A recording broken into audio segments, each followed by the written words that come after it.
ಪ್ರತಿನಿತ್ಯವೂ ಆತನ ಕೃಪೆಯೇ ನಮ್ಮನ್ನು ಆಧರಿಸಿ ನಡೆಸುತ್ತಾ ಇದೆ. ಪ್ರತಿನಿತ್ಯವೂ ಆತನ ಕೃಪೆ ನಮಗೆ ಅವಶ್ಯ. ಒಂದು ತಿಂಗಳನ್ನು ದಾಟಿ ಮತ್ತೊಂದು ತಿಂಗಳಿಗೆ ಬರುವಾಗ ಆ ತಿಂಗಳು ಪೂರ್ತಿಯೂ ನಮಗೆ ಅನೇಕ ಅವಶ್ಯಕತೆಗಳು ಇವೆ. ಹೌದಾ, ತಿಂಗಳಿಗೆ ಬೇಕಾದ ಅವಶ್ಯಕತೆಗಳು ಇರುತ್ತವೆ. ಹಣದ ಅವಶ್ಯಕತೆ, ಮಕ್ಕಳಿಗೆ ಅನೇಕ ಅವಶ್ಯಕತೆಗಳು ಇರುತ್ತವೆ, ಕುಟುಂಬದ ಅವಶ್ಯಕತೆಗಳು ಇರುತ್ತವೆ. ಈ ತಿಂಗಳಲ್ಲಿ ಮಾಡಿ ಮುಗಿಸಬೇಕಾದ ಅನೇಕ ಕೆಲಸಗಳು ಇವೆ, ಅನೇಕ ಅವಶ್ಯಕತೆಗಳು ಇವೆ. ಆದ್ದರಿಂದ ಪ್ರತಿ ತಿಂಗಳು ದೇವರು ಈ ತಿಂಗಳಿಗೆ ನಮಗೆ ಯಾವ ವಾಗ್ದಾನವನ್ನು ಇಟ್ಟಿದ್ದಾರೆ ಆ ವಾಗ್ದಾನವನ್ನು ಹಿಡಿದುಕೊಂಡು ನಾವು ಈ ತಿಂಗಳನ್ನು ದಾಟಿ ಹೋಗೋಣ ಎಂಬುದಾಗಿ ಆಸಕ್ತಿಯಿಂದ ಆತನ ವಾಕ್ಯಗಳಿಗೋಸ್ಕರ ನಾವು ಕಾದಿದ್ದೇವೆ.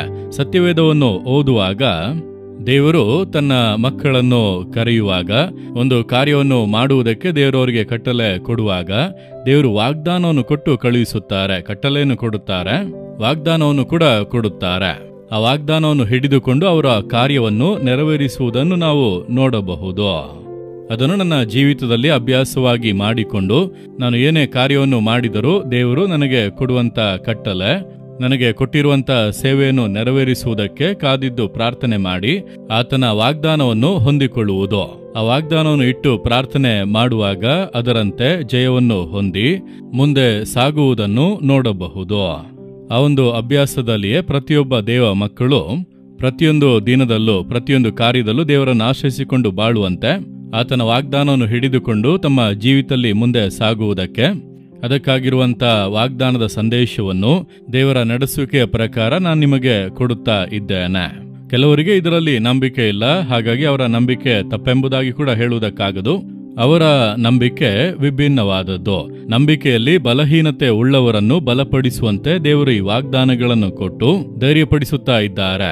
ಕೆಲವರಿಗೆ ಅದು ಅವಶ್ಯ. ದೇವರು ಪ್ರತಿಯೊಬ್ಬರ ನಂಬಿಕೆಯ ಒಂದು ಹಂತವನ್ನು ತಿಳಿದೆ ವಾಗ್ದಾನಗಳನ್ನು ಕೊಟ್ಟು ಅವರನ್ನು ಬಲಪಡಿಸುತ್ತಾ ಇದ್ದಾರೆ.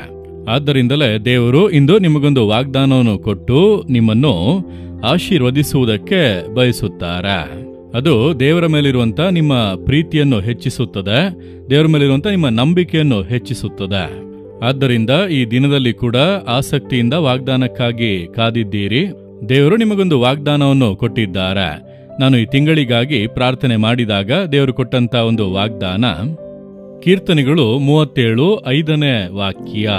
ನಿನ್ನ ಭೂಯಾತ್ರೆಯ ಚಿಂತೆಯನ್ನು ಯೆಹೋವನಿಗೆ ವಹಿಸಿಬಿಟ್ಟು ಭರವಸೆದಿಂದಿರು, ಆತನೇ ಅದನ್ನು ಸಾಗಿಸುವನು. ಕರ್ತನು ಕಾರ್ಯವನ್ನು ಸಫಲ ಮಾಡುವನು. ಕರ್ತನು ನಿಮಗೆ ಕಾರ್ಯವನ್ನು ಸಫಲ ಮಾಡುವನು. ದೇವರು ಹೇಳುತ್ತಾರೆ, ಮಗನೇ ನಾನು ನಿನ್ನ ಕಾರ್ಯವನ್ನು ಸಫಲ ಮಾಡುವೆನು, ಮಗಳೇ ನಾನು ನಿನ್ನ ಕಾರ್ಯವನ್ನು ಸಫಲ ಮಾಡುವೆನು ಎಂದು ದೇವರು ಹೇಳುತ್ತಾರೆ. ಸಂತೋಷ ತಾನೆ? ಈ ಕಾರ್ಯ ಸಫಲವಾಗುತ್ತಲೇ ಇಲ್ಲ. ನಾನು ಎಷ್ಟೋ ಪ್ರಾರ್ಥನೆ ಮಾಡಿ ನೋಡಿದ್ದೇನೆ, ನಾನು ಎಷ್ಟೋ ಪ್ರಾರ್ಥನೆಗಳನ್ನು ಮಾಡಿ ಏನೇನೋ ಪ್ರಯತ್ನ ಎಲ್ಲ ಮಾಡಿದ್ದೇನೆ. ಈ ಕಾರ್ಯ ಮಾತ್ರ ಸೋಲನ್ನು ಕಾಣುತ್ತಾ ಇದೆ. ಸಫಲವಾಗುವಂತೆ ಕಾಣುತ್ತದೆ, ಆದರೆ ಕೊನೆಗೆ ತಡೆಯಾಗುತ್ತದೆ. ಇದು ಸಫಲವಾಗುವುದಿಲ್ಲವಾ ಅಥವಾ ಈ ತಡೆಯಲ್ಲೇ ನಾನು ದುಃಖದಲ್ಲೇ ಬಾಳಬೇಕಾ ಎಂಬಂತ ಒಂದು ಮನ ಸೋಲಿನಿಂದ ನೀವು ಮಾತುಗಳನ್ನು ಕೇಳುತ್ತಾ ಇರಬಹುದು. ಈಗ ಯೇಸು ಹೇಳುತ್ತಾನೆ, ನನ್ನ ಮಗನೇ ನೀನು ಸೋತು ಹೋಗಬೇಡ, ನಾನು ನಿನ್ನ ಕಾರ್ಯವನ್ನು ಸಫಲ ಮಾಡುವೆನು. ನನ್ನ ಮಗಳೇ ಸೋತು ಹೋಗಬೇಡ, ನಿನ್ನ ಕಾರ್ಯವನ್ನು ನಾನು ಸಫಲ ಮಾಡುವೆನು. ಅದು ಕೆಲಸದ ಕಾರ್ಯವಾಗಿರಬಹುದು, ವಿವಾಹ ಕಾರ್ಯವಾಗಿರಬಹುದು, ಒಂದು ಮನೆ ಕಟ್ಟುವ ಕಾರ್ಯವಾಗಿ ಇರಬಹುದು, ಗರ್ಭದ ಆಶೀರ್ವಾದವನ್ನು ಹೊಂದಿಕೊಳ್ಳುವಂತ ಕಾರ್ಯವಾಗಿ ಇರಬಹುದು, ಪ್ರಮೋಷನ್ ಕಾರ್ಯವಾಗಿ ಇರಬಹುದು. ಯಾವುದೋ ಒಂದು ಕಾರ್ಯ ನಿಮಗೆ ಸಫಲವಾಗಬೇಕು. ದೇವರು ಹೇಳುತ್ತಾರೆ, ನಾನದನ್ನು ಸಫಲ ಮಾಡುವೆ. ಕರ್ತನು ಹೇಳಿದರೆ ಯಾರು ತಡೆ ಮಾಡಲು ಸಾಧ್ಯ? ಯಾರು ತಡೆ ಮಾಡುವುದಕ್ಕಾಗದು. ಆತನು ಖಂಡಿತ ಸಫಲ ಮಾಡುವನು. ಈ ತಿಂಗಳಿನಲ್ಲಿ ಈ ಕಾರ್ಯದಲ್ಲಿ ನಿಮಗೆ ಖಂಡಿತ ಕಾರ್ಯ ಸಫಲವಾಗುವುದು. ನೀವು ನಂಬಿರಿ. ಈ ವಾಗ್ದಾನ ನನಗಾಗಿ, ನನ್ನೊಂದಿಗೆ ದೇವರು ಮಾತನಾಡುತ್ತಾ ಇದ್ದಾರೆ. ನನಗೆ ಈ ಕಾರ್ಯವನ್ನು ಕರ್ತನು ಸಫಲ ಮಾಡುವನು. ಯೇಸು ನನಗೆ ಈ ಕಾರ್ಯವನ್ನು ಸಫಲ ಮಾಡುವುದಕ್ಕೆಂದೇ ಈ ವಾಗ್ದಾನವನ್ನು ಕೊಟ್ಟಿದ್ದಾನೆ ಎಂಬುದಾಗಿ ನಂಬಿ ನೀವಿದನ್ನು ಸ್ವಂತ ಮಾಡಿಕೊಳ್ಳಬೇಕು. ನಿಮಗೋಸ್ಕರ ಶಿಲುಬೆಯಲ್ಲಿ ರಕ್ತ ಸುರಿಸಿ ಸತ್ತಂತ ದೇವರೇ ಹೇಳುತ್ತಾರೆ, ನಾನು ನಿನಗೆ ಕಾರ್ಯವನ್ನು ಸಫಲ ಮಾಡುವೆನು. ನಮ್ಮ ಜೀವಿತದಲ್ಲಿರುವಂತಹ ತಡೆಗಳನ್ನು ನೀಗಿಸಿ ಸಫಲ ಮಾಡಿ ನಮ್ಮನ್ನು ಆಶೀರ್ವದಿಸಲು ಶಿಲುಬೆಯಲ್ಲಿ ತನ್ನನ್ನೇ ಬಲಿಯಾಗಿ ಕೊಟ್ಟಿದ್ದಾನೆ. ನಮ್ಮನ್ನು ಆಶೀರ್ವದಿಸಲು ಶಾಪವನ್ನು ಹೊತ್ತನು, ನಮಗೆ ಬಿಡುಗಡೆ ಕೊಡಲು ನಮ್ಮ ದಾಸತ್ವದ ಎಲ್ಲ ಕಾರ್ಯಗಳನ್ನು ಶಿಲುಬೆಯಲ್ಲಿ ಹೊತ್ತನು, ನಮಗೆ ಸಮಾಧಾನ ಕೊಡಲು ಪಾಪಗಳನ್ನು ಹೊತ್ತನು, ನಮ್ಮನ್ನು ಆಶೀರ್ವದಿಸಿ ಮೇಲುಗಳನ್ನು ನಮಗೆ ಅನುಗ್ರಹಿಸಲು ನಿಂದೆಗಳು, ಕಷ್ಟಗಳು, ಅವಮಾನಗಳನ್ನೆಲ್ಲವನ್ನೂ ಹೊತ್ತನು. ಇದೆಲ್ಲ ಯಾರಿಗಾಗಿ? ನಿಮಗಾಗಿ ತಾನೆ. ದೇವರು ಹೇಳುತ್ತಾರೆ, ನಿನಗಾಗಿಯೇ ಮಗನೇ, ನಿನಗಾಗಿಯೇ ಮಗಳೇ, ನಿನ್ನನ್ನು ಆಶೀರ್ವದಿಸಿ ಸಂತೋಷಪಡಿಸಲು ನಾನು ಶಿಲುಬೆಯಲ್ಲಿ ಇಷ್ಟು ಕಷ್ಟಪಟ್ಟೆನು. ನಾನು ನಿನಗೆ ಕಾರ್ಯವನ್ನು ಸಫಲ ಮಾಡುವೆನೆಂದು ದೇವರು ಹೇಳುತ್ತಾರೆ. ಎಷ್ಟು ಸಂತೋಷ ಅಲ್ಲವಾ? ಆದರೆ ದೇವರು ನಿಮ್ಮ ಕಾರ್ಯಗಳನ್ನು ಸಫಲ ಮಾಡಬೇಕು ಅಂದ್ರೆ ನಿಮ್ಮಿಂದ ಕೆಲವೊಂದು ಕಾರ್ಯಗಳನ್ನು ಎದುರು ನೋಡುತ್ತಾರೆ. ಏನೆದುರು ನೋಡುತ್ತಾರೆ? ನಿನ್ನ ಭೂಯಾತ್ರೆಯ ಚಿಂತೆಯನ್ನು ಯೆಹೋವನಿಗೆ ವಹಿಸಿಬಿಟ್ಟು ಭರವಸೆದಿಂದಿರು, ಆತನೇ ಅದನ್ನು ಸಫಲ ಮಾಡುವನು. ಒಂದು ಕಟ್ಟಲೆ ಕೊಡುತ್ತಾರೆ, 2 ಕಾರ್ಯಗಳು. ಈ 2 ಕಾರ್ಯಗಳನ್ನು ಕೂಡ ಮನಸ್ಸಿನಲ್ಲಿ ಇಟ್ಟುಕೊಂಡು ನೀವು ನಿಮ್ಮನ್ನು ಅರ್ಪಿಸುವುದಾದರೆ ಆತನು ಮಾತು ಕೊಟ್ಟಂತೆ ಕಾರ್ಯಗಳು ನಡೆಯುತ್ತವೆ. ಮೊದಲನೆಯದಾಗಿ ದೇವರು ಹೇಳುತ್ತಾರೆ, ನನ್ನ ಮಗನೇ, ನನ್ನ ಮಗಳೇ, ನಿನ್ನ ಭೂಯಾತ್ರೆಯ ಚಿಂತೆಯನ್ನು ಕರ್ತನಿಗೆ ಒಪ್ಪಿಸಬೇಕು. ನೀನು ನಿನ್ನ ಮಾರ್ಗದಲ್ಲೇ ನಡೆದುಕೊಂಡು ನಾನು ಹೀಗೆ ಇರುತ್ತೇನೆ, ಇದೇ ನನ್ನ ಇಷ್ಟ, ನಾನು ಹೀಗೆ ನಡೆಯುತ್ತೇನೆ, ಆದರೆ ದೇವರೇ ನನಗೆ ಸಫಲ ಮಾಡಿ ಎಂದು ಕೇಳಿದರೆ ಆತನು ದೂರ ನಿಲ್ಲುವನು. ಆದರೆ ನಿಮ್ಮ ಚಿಂತೆಗಳನ್ನು ಕರ್ತನಿಗೆ ವಹಿಸಿ, ದೇವರೇ ನಾನು ಹೀಗೆ ಹೋಗಬೇಕೆಂದು ಅಂದುಕೊಳ್ಳುತ್ತೇನೆ, ಆದರೆ ನನ್ನ ಇಷ್ಟ ಅಲ್ಲ, ನೀವೇನು ಹೇಳುತ್ತೀರಿ? ನೀವು ಇಷ್ಟಪಡುವಂತೆ ನನ್ನ ಜೀವಿತ ನಿಮ್ಮ ಕರಗಳಲ್ಲಿ ಒಪ್ಪಿಸುತ್ತೇನೆ. ಇನ್ನು ನಾನು ಇಷ್ಟಪಡುವಂತ ಮಾರ್ಗದಲ್ಲಿ ಹೋಗುವುದಿಲ್ಲ, ನಾನು ಇಷ್ಟ ಬಂದಂತೆ ಮಾಡುವುದಿಲ್ಲ. ನೀವು ಹೇಳುವುದನ್ನು, ನೀವು ಎದುರು ನೋಡುವುದನ್ನು ಮಾಡುವುದಕ್ಕೆ ನನ್ನನ್ನು ಒಪ್ಪಿಸಿ ಕೊಡುತ್ತೇನೆ. ಅಂದ್ರೆ ನಿಮ್ಮ ವಾಕ್ಯದ ಪ್ರಕಾರ ಬಾಳುವುದಕ್ಕೆ ನನ್ನನ್ನು ಒಪ್ಪಿಸಿ ಕೊಡುತ್ತೇನೆ. ನಿಮ್ಮ ಈ ಭೂಯಾತ್ರೆಯನ್ನು, ನಿಮ್ಮ ಮಾರ್ಗವನ್ನು ಕರ್ತನಿಗೆ ಒಪ್ಪಿಸುತ್ತೇನೆಂಬುದಾಗಿ ಒಪ್ಪಿಸಿ ಕೊಡಬೇಕು. ನಮಗೆ ಇಷ್ಟ ಬಂದಂತೆ ನಡೆಯುತ್ತಾ ನಮಗೆ ಇಷ್ಟವಾಗುವುದನ್ನು ಕರ್ತನು ಸಫಲ ಮಾಡಬೇಕು ಅಂದರೆ ಅದು ತಡೆಯಾಗಿ ಹೋಗುತ್ತದೆ. ಹಾಗಾದ್ರೆ ನಮ್ಮನ್ನು ಅರ್ಪಿಸಿ ಕೊಡಬೇಕು, ನಮ್ಮ ಮಾರ್ಗವನ್ನು ದೇವರಿಗೆ ಒಪ್ಪಿಸಬೇಕು. ಅನೇಕ ಸಮಯಗಳಲ್ಲಿ ಯಾಕೆ ಈ ತಡೆ ಉಂಟಾಗುತ್ತದೆ ಗೊತ್ತಾ? ಅನೇಕರು ಇದನ್ನು ಯೋಚಿಸುವುದೇ ಇಲ್ಲ. ತಡೆ ನೀಗಬೇಕೆಂಬುದಾಗಿ ಪ್ರಾರ್ಥನೆ, ಉಪವಾಸ, ಸೇವಕರ ಬಳಿಯೆಲ್ಲ ಹೇಳುತ್ತಾ ಇರುತ್ತಾರೆ. ಆದರೆ ಆ ತಡೆ ಮಾರ್ಪಡುವುದಕ್ಕೆ ದೇವರು ಹೇಳುವುದು ಏನು ಎಂಬುದನ್ನು ಅನೇಕರು ಗಮನಿಸುವುದೇ ಇಲ್ಲ. ನಾನು ಒಮ್ಮೆ ಒಂದು ವಿದೇಶಕ್ಕೆ ಸೇವೆಗಾಗಿ ಹೋಗಿದ್ದೆನೋ. ಅಲ್ಲಿ ಹೋಗಿದ್ದಾಗ ಆ ಪಟ್ಟಣದಲ್ಲಿ, ಆ ಭಾಗದಲ್ಲಿ ಇದ್ದಂಥ, ಅಲ್ಲಿ ಇರುವಂಥ ನಮ್ಮ ತಮಿಳುನಾಡಿಗೆ ಸೇರಿದಂಥ ದೇವಜನರು ಎಲ್ಲರೂ ಕೂಡ, ಬ್ರದರ್ ಬಂದಿದ್ದಾರೆ, ನಾವು ಕುಟುಂಬಗಳಾಗಿ ಸೇರಿ ಒಂದು ಪ್ರಾರ್ಥನೆ ಇಡೋಣ ಎಂಬುದಾಗಿ ಅನೇಕ ಕುಟುಂಬಗಳು ಒಂದಾಗಿ ಸೇರಿ ಒಂದು ಪ್ರಾರ್ಥನೆಯನ್ನು ಇಟ್ಟಿದ್ದರು. ಆಗ ದೇವರೇ ಅವರಿಗೆ ನಾನು ಏನು ಹೇಳಿ ಪ್ರಾರ್ಥನೆ ಮಾಡಬೇಕೆಂಬುದಾಗಿ ಕಾದಿದ್ದಾಗ ದೇವರು ನನ್ನೊಟ್ಟಿಗೆ ಒಂದು ಕಾರ್ಯವನ್ನು ಹೇಳಿದರು.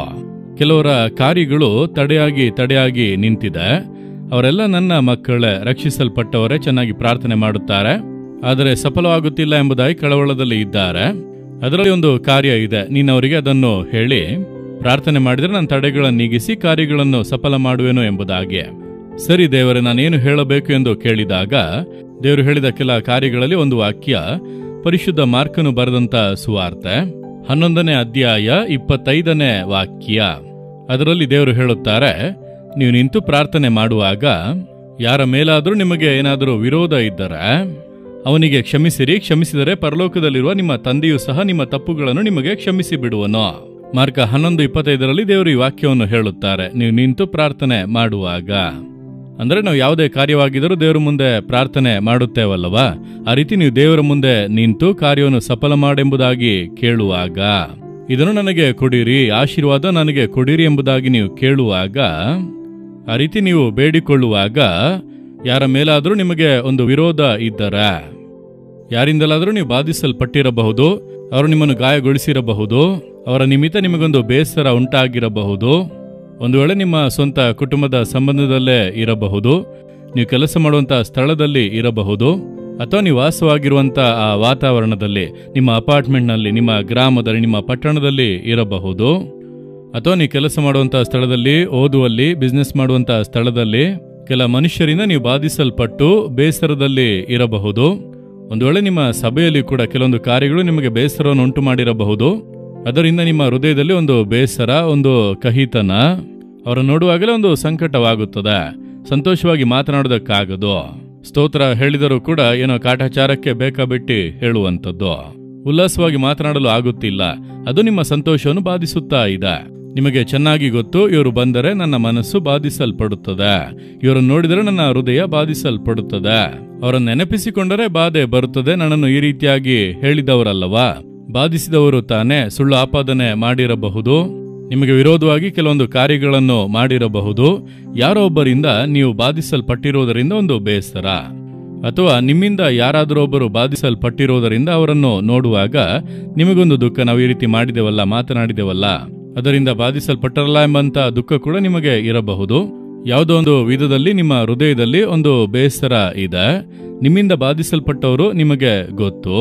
ಒಂದು ಕೋಪದಲ್ಲಿ ನೀವು ಜಗಳವಾಡಿರಬಹುದು, ಅದರ ನಂತರ ಅಷ್ಟೇ ಇನ್ನು ನೀನಾಯಿತು ನಾನಾಯಿತು ಎಂಬುದಾಗಿ ಬೇರೆ ಬೇರೆ ಆಗಿರಬಹುದು. ಅನೇಕ ವರ್ಷಗಳು ಮಾತನಾಡದೆ ದೂರವಾಗಿ ನೀವು ಇದ್ದಿರಬಹುದು. ಹೀಗೆ ಯಾವುದೋ ಒಂದು ವಿಧದಲ್ಲಿ ಬಾಧಿಸಲ್ಪಟ್ಟು ಅದು ನಿಮ್ಮ ಮನಸ್ಸಿನಲ್ಲಿ ಇದೆ. ನೀವು ಹೋಗಿ ಪ್ರಾರ್ಥನೆ ಮಾಡುವಾಗ ಮತ್ತೊಬ್ಬರ ಕುರಿತ ಅಂತ ಆ ಒಂದು ಗಾಯ, ಆ ಒಂದು ಬೇಸರ, ಗಾಯ ಇರುವುದರಿಂದ ನಿಮ್ಮ ಪ್ರಾರ್ಥನೆ ಕೇಳಲ್ಪಡುವುದಿಲ್ಲ.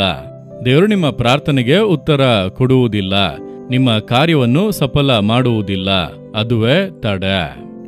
ಆದರೆ ನೀವು ರಕ್ಷಿಸಲ್ಪಟ್ಟಿದ್ದೀರಿ, ಅಭಿಷೇಕ ಹೊಂದಿದ್ದೀರಿ, ಅನ್ಯಭಾಷೆ ಮಾತನಾಡುತ್ತೀರಿ, ಹಾಗೆಲ್ಲ ಚೆನ್ನಾಗಿಯೇ ಇರುತ್ತದೆ. ಆದರೆ ಒಂದು ನಿರ್ದಿಷ್ಟ ಕಾರ್ಯಕ್ಕೆ ಪ್ರಾರ್ಥನೆ ಎಂಬುದಾಗಿ ಬರುವಾಗ ಅದು ನಡೆಯುವುದಿಲ್ಲ, ಅದು ಸಫಲವಾಗುವುದಿಲ್ಲ. ದೇವರು ಕೇಳದವರಂತೆ ನೋಡದವರಂತೆ ಇದ್ದು ಬಿಡುವರು. ನಿಮಗೆ ಅರ್ಥವಾಗುವುದಿಲ್ಲ, ನಾನು ಇಷ್ಟು ಪ್ರಾರ್ಥನೆ ಮಾಡುತ್ತೇನೆ, ಉಪವಾಸ ಎಲ್ಲ ಮಾಡುತ್ತೇನೆ, ಈ ಕಾರ್ಯ ಸಫಲವಾಗುತ್ತಿಲ್ಲವಲ್ಲ ಎಂದು. ಅದನ್ನೇ ನಾನು ಅಂದು ಪ್ರಸಂಗ ಮಾಡಿ ಪ್ರಾರ್ಥನೆ ಮಾಡುವಾಗ ಈ ರೀತಿ ಬಾಧಿಸಲ್ಪಟ್ಟಂತ ಹೃದಯದಿಂದ ಅಲ್ಲಿ ಅನೇಕರು ಇದ್ದರು. ಅವರೆಲ್ಲರೂ ಕೂಡ ಒಪ್ಪಿಸಿಕೊಟ್ಟು ಪ್ರಾರ್ಥನೆ ಮಾಡಿದರು. ಆ ಕೂಟವನ್ನು ನಡೆಸಿದಂತ ಆ ಕುಟುಂಬದ ಜನರು ಅವರು ಅಂದು ಅರಿತುಕೊಂಡು ತಮ್ಮನ್ನು ದೇವರಿಗೆ ಒಪ್ಪಿಸಿಕೊಟ್ಟು, ನಾನು ನಿಮ್ಮ ಕೃಪೆಯಿಂದ ರಕ್ಷಿಸಲ್ಪಟ್ಟೆ, ಆದರೆ ಅವರು ನನಗೆ ಮಾಡಿದಂಥ ಕೇಡನ್ನು ಕ್ಷಮಿಸಲು ಆಗುತ್ತಿಲ್ಲ. ನೀವು ನನ್ನನ್ನು ಕ್ಷಮಿಸಿದ್ರಿ, ನಾನು ಅವರನ್ನು ಕ್ಷಮಿಸಿಲ್ಲ. ಆ ಬಾಧೆ ನನ್ನ ಹೃದಯದಲ್ಲಿ ಹಾಗೆ ಇದೆ ಎಂಬುದಾಗಿ. ಅವರು ಇರುವುದು ವಿದೇಶದಲ್ಲಿ, ಅವರಿಗೆ ಬಾಧೆಯನ್ನುಂಟು ಮಾಡಿದವರು ಇಂಡಿಯಾದಲ್ಲಿದ್ದಾರೆ. ಆ ರೀತಿ ಅವರು ದೂರವಾಗಿಯೇ ಇದ್ದಾರೆ. ಇವರು ಹೋಗಿ ಅಲ್ಲಿ ಸೆಟಲ್ ಆಗಿದ್ದಾರೆ, ಅವರು ಇಂಡಿಯಾದಲ್ಲಿದ್ದಾರೆ, ಹಲವಾರು ವರ್ಷಗಳಿಂದ ನೋಡಿಯೇ ಇಲ್ಲ. ಆದರೂ ದೇವರು ಅವರ ಅರಿವಿಗೆ ತರುತ್ತಾ ಇದ್ದಾರೆ, ಆ ಕಾರ್ಯವನ್ನು ಸರಿಪಡಿಸಿಕೋ ಎಂಬುದಾಗಿ. ತಕ್ಷಣವೇ ಅವರು ಒಪ್ಪಿಸಿಕೊಟ್ಟು ತನ್ನ ಮಾರ್ಗಗಳನ್ನು ದೇವರ ಕರಗಳಲ್ಲಿ ಒಪ್ಪಿಸಿ, ಹೇಗೋ ಅವರ ಸ್ನೇಹಿತರ ಮೂಲಕವಾಗಿ ಎಲ್ಲ ಅವರ ಫೋನ್ ನಂಬರನ್ನು ಕಂಡುಹಿಡಿದು ಅಲ್ಲಿಂದ ಅವರಿಗೆ ಫೋನ್ ಮಾಡಿದರು. ಫೋನ್ ಮಾಡಿ ಅನೇಕ ವರ್ಷಗಳಾಗಿದ್ದರಿಂದ ಯಾರೆಂದು ಕೇಳುವಾಗ ಇವರು ತಮ್ಮನ್ನು ಪರಿಚಯ ಪಡಿಸಿಕೊಂಡರು. ಆಗ ಆ ಕಡೆ ಅವರಿಗೂ ಕೂಡ ಮಾತು ಬರುತ್ತಾ ಇಲ್ಲ. ಇಬ್ಬರು ಏನೋ ಬೇಸರದಲ್ಲಿ ಬೇರೆ ಆದೆವು, ಮಾತನಾಡುವುದಿಲ್ಲ. ಆಗ ಅವರು ಹೇಳಿದರು, ಇಷ್ಟು ವರ್ಷಗಳಾಯಿತು ನಿಮ್ಮ ಕುರಿತಾಗಿ ಹೃದಯದಲ್ಲಿ ನನಗೊಂದು ಬೇಸರ, ಆದ್ದರಿಂದ ನಾನು ಇಷ್ಟು ವರ್ಷಗಳು ಮಾತನಾಡದೆ ಹಾಗೆ ಇದ್ದೆ. ಆದರೆ ಈಗ ದೇವರು ನನ್ನೊಟ್ಟಿಗೆ ಮಾತನಾಡಿದರು, ಇದು ತಪ್ಪು, ನಿನ್ನ ಹೃದಯದಲ್ಲಿ ಈ ರೀತಿ ಕಹಿತನವನ್ನು, ದ್ವೇಷವನ್ನು ಇಟ್ಟುಕೊಂಡಿದ್ದಿ, ಅವರನ್ನು ಕ್ಷಮಿಸು, ಅವರೊಂದಿಗೆ ಒಂದಾಗಿ ಬಿಡೆಂದು ದೇವರು ಹೇಳಿದರು. ಅದಕ್ಕೆ ಮಾತನಾಡುತ್ತಾ ಇದ್ದೇನೆ. ಆದ್ದರಿಂದ ನಾನೆಲ್ಲವನ್ನು ಕೂಡ ಕ್ಷಮಿಸಿ ಮರೆತು ಬಿಟ್ಟೆ. ಒಂದು ವೇಳೆ ನಾನು ನಿಮ್ಮನ್ನು ಗಾಯಪಡಿಸಿ ವೇದನೆ ಪಡಿಸಿದರೆ ನನ್ನನ್ನು ಕೂಡ ನೀವು ಕ್ಷಮಿಸಿ ಬಿಡಿ. ನಾನು ಕೂಡ ನಡೆದಂಥ ಎಲ್ಲ ಕಾರ್ಯಗಳನ್ನು ಕ್ಷಮಿಸಿ ಮರೆತು ಬಿಡುತ್ತೇನೆ. ದೇವರು ನನಗೆ ಹೇಳಿದರು, ಆದ್ದರಿಂದ ಒಪ್ಪಿಸಿಕೊಟ್ಟೆನೆಂದು ಹೇಳುವಾಗ ಅವರಿಗೂ ದೊಡ್ಡ ಸಂತೋಷ. ಅವರು ಕೂಡ ಹೇಳಿದರು, ನಾನು ನಡೆದಂಥ ಕಾರ್ಯಗಳಿಗೋಸ್ಕರ ಕ್ಷಮಾಪಣೆ ಕೇಳುತ್ತೇನೆ, ಕ್ಷಮಿಸುತ್ತೇನೆ, ನಾನೇನಾದರೂ ತಪ್ಪು ಮಾಡಿದರೆ ಕ್ಷಮಿಸಿರಿ ಎಂಬುದಾಗಿ ಒಂದಾಗುವಂಥ ಕಾರ್ಯ ಅಲ್ಲಿ ನಡೆಯಿತು. ನೋಡಿರಿ, ಸ್ವಲ್ಪ ಹೊತ್ತು ಪ್ರಾರ್ಥನೆ ಮಾಡಿದರು ಅಷ್ಟೇ. ಏನು ನಡೆಯಿತು ಅಂದರೆ, ನೋಡಿರಿ, ಅಷ್ಟು ವರ್ಷಗಳು ಪ್ರಾರ್ಥನೆ ಮಾಡಿ ಉಪವಾಸ ಮಾಡಿ ನಡೆಯದೇ ಇರುವಂಥ ಕಾರ್ಯ ತಕ್ಷಣ ಅದು ನೆರವೇರಿತು. ತಕ್ಷಣ ಅದು ಸಫಲವಾಯಿತು. ತಕ್ಷಣವೇ ಅದು ಜಯವಾಗಿ ಮಾರ್ಪಟ್ಟಿತು. ಅವರಿಗೆ ಆಶ್ಚರ್ಯ. ಅವರು ಹೇಳಿದರು, ಬ್ರದರ್, ಈ ಕಾರ್ಯಕ್ಕಾಗಿ ನಾವು ಎಷ್ಟೋ ವರ್ಷಗಳು ಪ್ರಾರ್ಥನೆ ಮಾಡಿದೆವು, ಕುಟುಂಬವಾಗಿ ಪ್ರಾರ್ಥನೆ ಮಾಡಿದೆವು, ಉಪವಾಸ ಮಾಡಿದೆವು, ಸಫಲವಾಗಲಿಲ್ಲ, ತಡೆಗಳೇ. ಆದರೆ ನಾನು ಈ ವಾಕ್ಯಕ್ಕೆ ವಿಧೇಯನಾಗಿ ನನ್ನನ್ನು ಒಪ್ಪಿಸಿಕೊಟ್ಟು ನನ್ನನ್ನು ತಗ್ಗಿಸಿಕೊಂಡು ನಾನು ಕ್ಷಮಾಪಣೆ ಕೇಳಿ ಒಂದಾದೆನೋ, ತಕ್ಷಣವೇ ತಡೆಗಳು ಮಾರ್ಪಟ್ಟು ಈ ಕಾರ್ಯ ಸಫಲವಾಯಿತು. ನಮಗೆ ಆಶ್ಚರ್ಯವಾಗಿದೆ ಎಂಬುದಾಗಿ. ಇದನ್ನೇ ನಿಮ್ಮ ಮಾರ್ಗಗಳನ್ನು ನೀವು ಕರ್ತನಿಗೆ ಒಪ್ಪಿಸಬೇಕು. ಆಗ ನಿನ್ನ ಕಾರ್ಯಗಳನ್ನು ಸಫಲ ಮಾಡುವನೆಂಬುದಾಗಿ ಕರ್ತನು ಹೇಳುತ್ತಾನೆ. ಇಲ್ಲ, ನಾನು ಮಾಡುವುದೆಲ್ಲ ಸರಿಯೇ, ನಾನು ಹೀಗೆ ಇರುತ್ತೇನೆ, ನನ್ನ ಗುಣ ಹೀಗೆ ಎಂಬುದಾಗಿ ನೀವು ಹಠ ತೋರಿಸಿದರೆ ದೇವರು ಅದಕ್ಕಿಂತಲೂ ಹಠ ತೋರಿಸುವವರು. ಹೌದಾ, ನಾನು ಹೀಗೆ ಇರುತ್ತೇನೆ, ನೀನ್ ಪ್ರಾರ್ಥನೆ ಮಾಡುತ್ತಾ ಇರು, ನಾನು ಸುಮ್ಮನೆ ಇರುತ್ತೇನೆ, ಉತ್ತರ ಕೊಡುವುದಕ್ಕಾಗದೆಂದು ಸುಮ್ಮನೆ ಇರುವರು. ದೇವರ ಮುಂದೆ ಹಠವನ್ನು ತೋರಿಸಬೇಡಿ, ನಿಮ್ಮನ್ನು ತಗ್ಗಿಸಿಕೊಂಡು ಒಪ್ಪಿಸಿಕೊಡಿ. ದೇವರೇ, ನಿಮಗೆ ಇಷ್ಟ ಇಲ್ಲದೆ ಇರುವಂತ ಯಾವುದೊಂದು ನನಗೆ ಬೇಡ, ನಿಮ್ಮ ಮಾರ್ಗದಲ್ಲಿ ನಡೆಯುವುದಕ್ಕೆ ನನ್ನನ್ನು ಒಪ್ಪಿಸಿಕೊಡುತ್ತೇನೆ, ನನ್ನ ಮಾರ್ಗಗಳನ್ನು ನಿಮಗೆ ಒಪ್ಪಿಸಿಕೊಡುತ್ತೇನೆ. ದೇವರಿಗೆ ನಮ್ಮ ಮಾರ್ಗಗಳನ್ನು ಒಪ್ಪಿಸಿಕೊಡುವುದು, ಸತ್ಯವೇದದ ಪ್ರಕಾರ ಬಾಳುವುದಕ್ಕೆ ಒಪ್ಪಿಸಿಕೊಡುವುದು. ಆ ರೀತಿಯಾಗಿ ನೀವು ಒಪ್ಪಿಸಿಕೊಟ್ಟರೆ ಕಾರ್ಯ ಸಫಲವಾಗುವುದು ಎಂದು ದೇವರು ಹೇಳುತ್ತಾರೆ. ಎರಡನೇದಾಗಿ ದೇವರು ಹೇಳುತ್ತಾರೆ, ಕರ್ತನ ಮೇಲೆ ಭರವಸೆಯಿಂದ ಇರೋ. ನಿನ್ನ ಚಿಂತೆಯನ್ನು ಯೆಹೋವನಿಗೆ ವಹಿಸಿಬಿಟ್ಟು ಭರವಸೆದಿಂದಿರು. ನಿಮ್ಮ ನಂಬಿಕೆಯನ್ನು ಯಾವುದರ ಮೇಲೆ ಇಟ್ಟಿದ್ದೀರಿ? ಯಾವ ನಂಬಿಕೆಯಲ್ಲಿ ಬಾಳುತ್ತಾ ಇದ್ದೀರಿ? ಯಾವುದರ ಮೇಲೆ ನೀವು ನಂಬಿಕೆ ಇಟ್ಟಿದ್ದೀರಿ? ಕೆಲವರು ನೋಡಿರಿ, ತಮ್ಮ ಮೇಲೆ, ತಮ್ಮ ಜ್ಞಾನ, ತಮ್ಮ ಸಾಮರ್ಥ್ಯ, ಅದರ ಮೇಲೆ ನಂಬಿಕೆ. ತಮಗೆ ಇರುವಂಥ ಈ ಸಂಬಂಧಿಕರು, ಅವರು ದೊಡ್ಡ ಹಣವಂತರು, ಅವರು ನನಗೆ ಸ್ವಂತ, ಅವರು MLA, ಅವರು ಅಧಿಕಾರದಲ್ಲಿದ್ದಾರೆ, ಆಳುವ ಪಕ್ಷದ MLA, ಅವರು ನನಗೆ ಬಂಧುಗಳು. ಆ ಒಂದು ಬಲ, ಆ ನಂಬಿಕೆ ಎಲ್ಲಿದೆ? ಮನುಷ್ಯನ ಮೇಲೆ. ನಂಬಿಕೆ ಎಲ್ಲಿದೆ? ಸ್ವಬಲದ ಮೇಲೆ. ನನಗೆ ಜ್ಞಾನ ಇದೆ, ನನಗೆ ಸಾಮರ್ಥ್ಯ ಇದೆ, ನನಗೆ ಆಗುತ್ತದೆ. ಆ ಈ ರೀತಿಯಾಗಿ ನಂಬಿಕೆ ಇಡುವಂಥವರು. ಹಾಗಾದರೆ ನಿಮ್ಮ ನಂಬಿಕೆ ಕರ್ತನ ಮೇಲಿದೆಯಾ, ನಿಮ್ಮ ಮೇಲೆ ಇದೆಯಾ? ನಿಮ್ಮ ನಂಬಿಕೆ ಕರ್ತನ ಮೇಲಿದೆಯಾ ಅಥವಾ ಮನುಷ್ಯನ ಮೇಲೆ ಇದೆಯಾ? ಅದನ್ನು ನೀವು ಯೋಚಿಸಿ. ಇಲ್ಲಿ ವಾಕ್ಯ ಹೇಳುತ್ತದೆ, ನೀನು ನಿನ್ನ ಭೂಯಾತ್ರೆಯ ಚಿಂತೆಯನ್ನು ಯೆಹೋವನಿಗೆ ವಹಿಸಿಬಿಟ್ಟು, ಎರಡನೆಯದಾಗಿ ಆತನ ಮೇಲೆ ನಿನ್ನ ಭರವಸೆದಿಂದ ಇದ್ದರೆ ಆತನೇ ನಿನ್ನ ಕಾರ್ಯವನ್ನು ಸಫಲ ಮಾಡುವನು. ಅಂದರೆ ದೇವರ ಮೇಲೆ ಇಡುವಂಥ ನಂಬಿಕೆ. ಈಗ ಸತ್ಯವೇದದಲ್ಲಿ ಯೆರೆಮೀಯನ ಪ್ರವಾದನೆಯ ಗ್ರಂಥ 17ನೇ ಅಧ್ಯಾಯದಲ್ಲಿ 2 ವಾಕ್ಯಗಳಿದೆ. ಅದನ್ನು ಓದುವಾಗ ನಿಮಗೆ ಅರ್ಥವಾಗುತ್ತದೆ. ಯೆರೆಮೀಯ 17:5ನೇ ವಾಕ್ಯವನ್ನು ನೋಡಿರೆ, ಯೆಹೋವನು ಹೀಗನ್ನುತ್ತಾನೆ, ಮಾನವ ಮಾತ್ರದವರಲ್ಲಿ ಭರವಸವಿಟ್ಟು ನರ ಜನ್ಮದವರನ್ನು ತನ್ನ ಭುಜಬಲವೆಂದು ತಿಳಿದು ಯೆಹೋವನನ್ನು ತೊರೆಯುವ ಮನಸ್ಸುಳ್ಳವನು ಶಾಪಗ್ರಸ್ತನು. ಮೊದಲು ಶಾಪ ಯಾರಿಗೆ ಅಂದರೆ, ಮಾನವ ಮಾತ್ರದವರಲ್ಲಿ ಭರವಸವಿಟ್ಟು ನರ ಜನ್ಮದವರನ್ನು ತನ್ನ ಭುಜಬಲವೆಂದು ತಿಳಿದು, ನನಗೆ ಬಲ ಇದೆ, ನನ್ನಿಂದ ಸಾಧ್ಯ, ಈ ರೀತಿ ಜನರ ಮೇಲೆ ನಂಬಿಕೆ. ಆ ರೀತಿ ನಂಬಿಕೆ ಇಟ್ಟು ಕರ್ತನನ್ನು ತೊರೆದು ಬಿಡುವಂತ ಮನಸ್ಸು.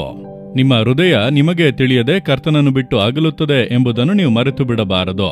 ನೀವು ನಿಮ್ಮ ಸ್ವಂತ ಬಲದ ಮೇಲೆ ನಂಬಿಕೆ, ನಿಮಗಿರುವಂಥ ಬಂಧುಗಳ ಮೇಲೆ ನಂಬಿಕೆ, ನಿಮಗೆ ಇರುವಂಥ ಸ್ನೇಹಿತರು, ಬಂಧುಗಳು, ಅವರಿಗಿರುವಂಥ ಪದವಿ, ಅಧಿಕಾರ, ಪೊಸಿಷನ್, ಅವರ ಮೇಲೆ ಇಡುವಂಥ ನಂಬಿಕೆ, ಈ ರೀತಿಯಾಗಿ ನೀವು ನಂಬಿಕೆಯನ್ನು ಇಡುವಾಗ ಶಾಪ ಬಂದು ಬಿಡುತ್ತದೆ. ಆಗ ಹೃದಯದಲ್ಲಿ ಕರ್ತನನ್ನು ಬಿಟ್ಟು ಅಗಲಿ ಬಿಡುತ್ತೇವೆ. ಅದುವೇ ಅದರ ಅರ್ಥ. ಹಾಗಾದರೆ ದೇವರ ಮೇಲೆ, ಯೇಸುವಿನ ಮೇಲೆ ನಮ್ಮ ನಂಬಿಕೆ ಇರಬೇಕು.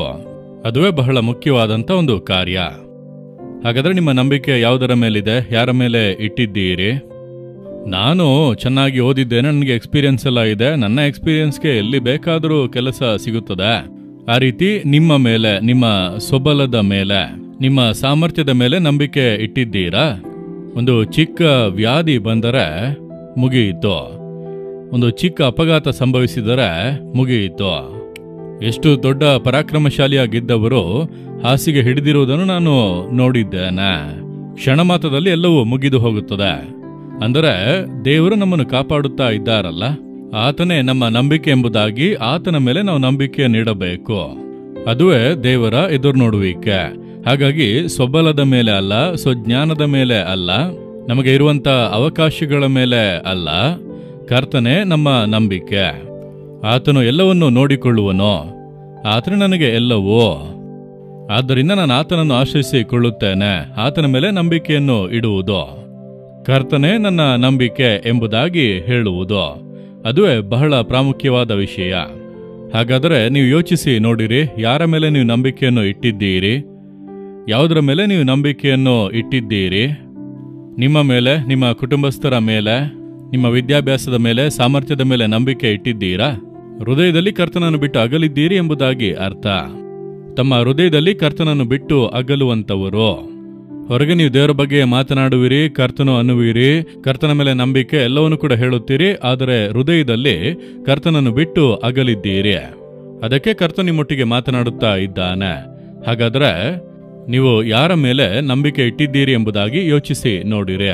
ನಾನು ಕಳೆದ ಜುಲೈ ತಿಂಗಳಿನಲ್ಲಿ ಅಮೆರಿಕ ದೇಶಕ್ಕೆ ಹೋಗಿದ್ದಾಗ, ಅಮೆರಿಕದ ಕ್ಯಾಪಿಟಲ್, ಆ ಒಂದು ಪಾರ್ಲಿಮೆಂಟ್ ಇದೆ ಅಲ್ಲ, ಅದನ್ನು ತೋರಿಸುವುದಕ್ಕೆ ಕರೆದುಕೊಂಡು ಹೋಗಿದ್ದರು.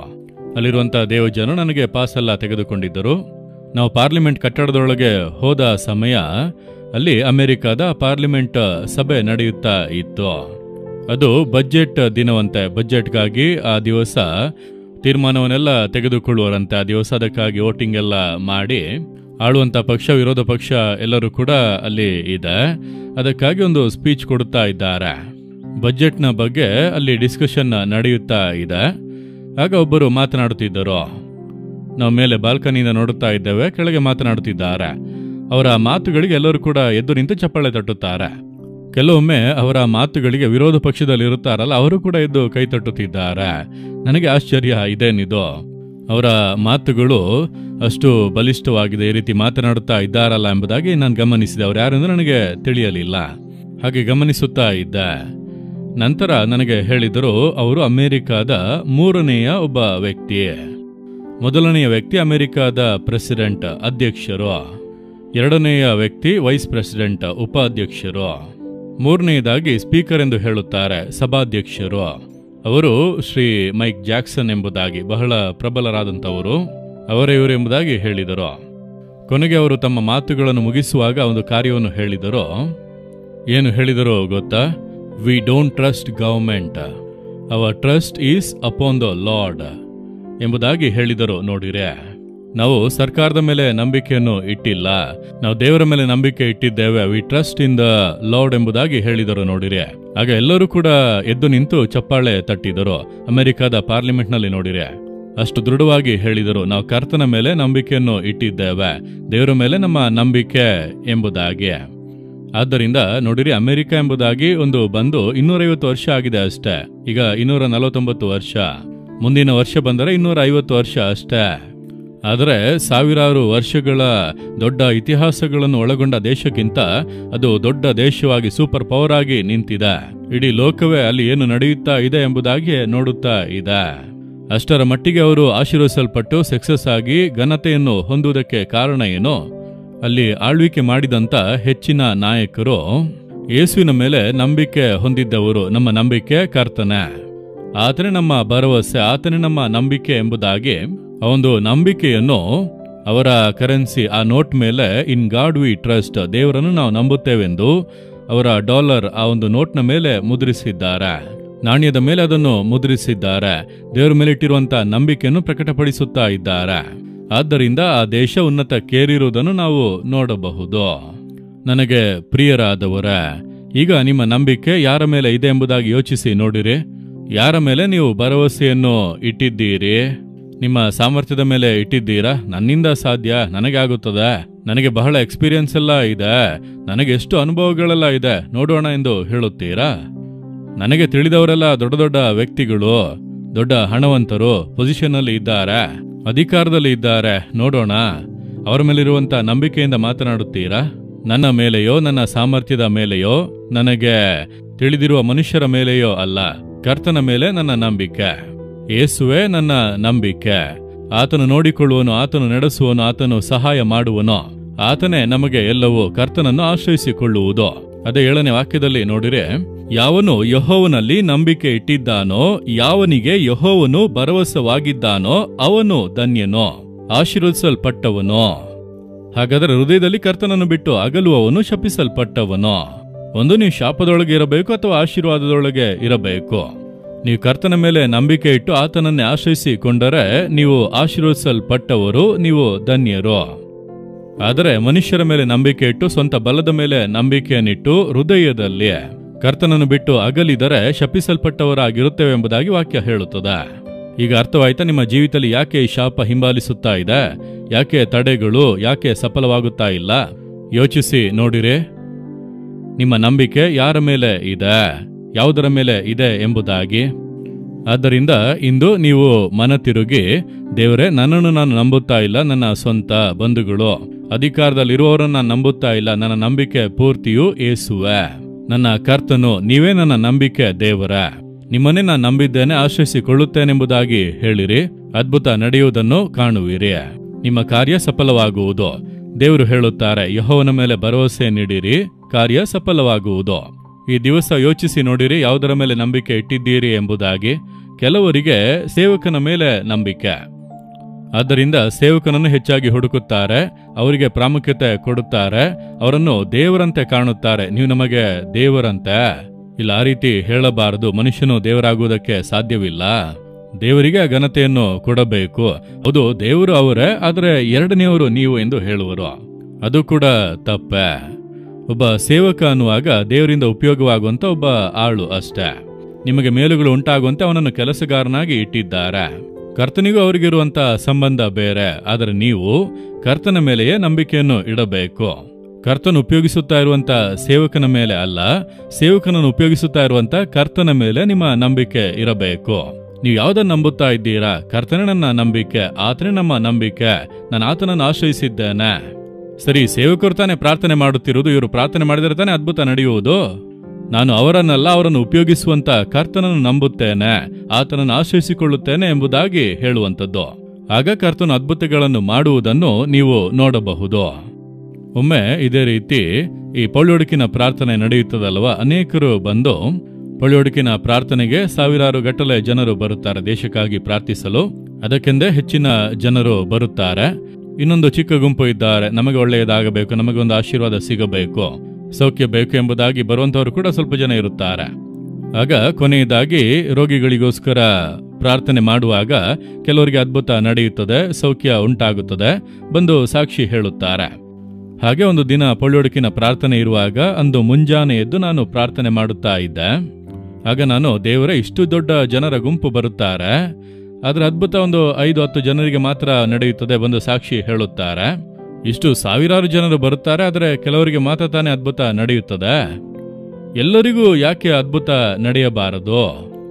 ನೀವು ಲೋಕದಲ್ಲಿ ಸಂಚರಿಸಿದ ದಿನಗಳಲ್ಲಿ ಎಲ್ಲರಿಗೂ ಅದ್ಭುತ ನಡೆಯಿತು ಎಂಬುದಾಗಿ ಇದೆ ತಾನೆ ಎಂದು ದೇವರ ಬಳಿ ಮಾತನಾಡಿದೆ. ಆಗ ದೇವರು ಹೇಳಿದರು, ಮಗನೇ, ನನ್ನನ್ನು ನಂಬಿ ನಿರೀಕ್ಷೆಯಿಂದ ಯಾರ್ಯಾರು ಬರುತ್ತಾರೋ ಅವರಿಗೆಲ್ಲ ನಾನು ಅದ್ಭುತ ಮಾಡುತ್ತೇನೆ.